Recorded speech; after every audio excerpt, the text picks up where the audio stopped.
भारत बांग्लादेश सीमा एक ऐसी सरहद जो इन दिनों न सिर्फ संवेदनशील है बल्कि तनाव के चरम पर है। इसी सरहद से 21 दिसंबर की सुबह एक ऐसी खबर आई जिसने दिल्ली से लेकर ढाका तक हड़कंप मचा दिया। पश्चिम बंगाल के कूच बिहार जिले में घने कोहरे की चादर लिपटी हुई थी और इसी धुंध का फायदा उठाकर कुछ मवेशी तस्कर भारत की सीमा में घुसने की कोशिश कर रहे थे।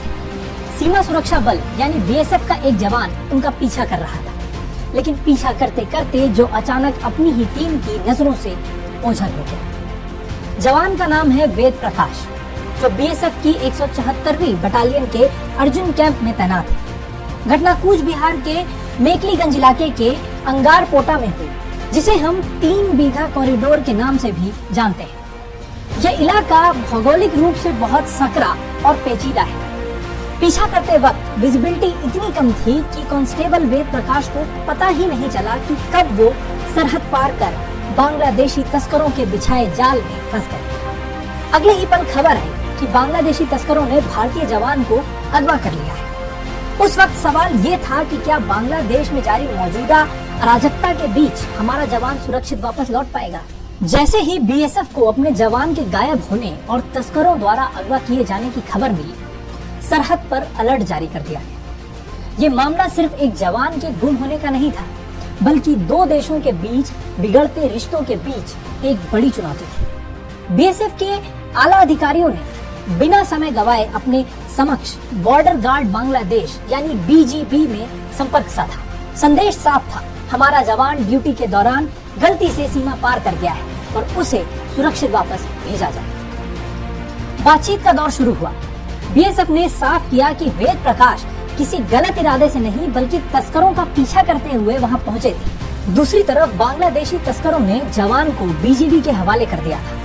वो 4-5 घंटे पूरे कैंप और वेद प्रकाश के परिवार के लिए भारी थे, लेकिन प्रोफेशनल तालमेल और प्लान मीटिंग का असर हुआ। दोपहर होते होते खबर आई कि बांग्लादेशी फोर्स जवान को सुरक्षित सौंपने के लिए तैयार हो गए। आखिरकार करीब 4-5 घंटे के तनाव के बाद वेद प्रकाश को सुरक्षित घर वापसी ले आया गया और बीएसएफ को राहत की सांस मिली। ये घटना भले ही 4 घंटे में सुलझ गई, लेकिन ये इशारा करती है कि भारत बांग्लादेश सीमा पर हालात कितने नाजुक हो चुके हैं। इन दिनों बांग्लादेश के अंदरूनी हालात भी ठीक नहीं। वहाँ चारों तरफ अराजकता और हिंसा का माहौल है और सबसे बड़ी बात ये कि बांग्लादेश की मौजूदा सत्ता अपनी नाकामियों का टिकरा फोड़ने के लिए भारत पर बेबुनियाद आरोप लगा रही है। ऐसे माहौल में सरहद पर हुई इस तरह की घटना किसी भी वक्त एक बड़े विवाद का रूप ले सकती थी। अंगार पोटा और 3 बीघा कॉरिडोर जैसे इलाके तस्करों के लिए हमेशा से सेफ पैकेज रहे हैं। यहाँ की भौगोलिक स्थिति ऐसी है कि कई बार जवान जोश में या धुंध की वजह से ये नहीं पहचान पाते कि 0 पॉइंट कहाँ और कब खत्म हुआ और पड़ोसी मुल्क की सरहद कहाँ से शुरू हुई।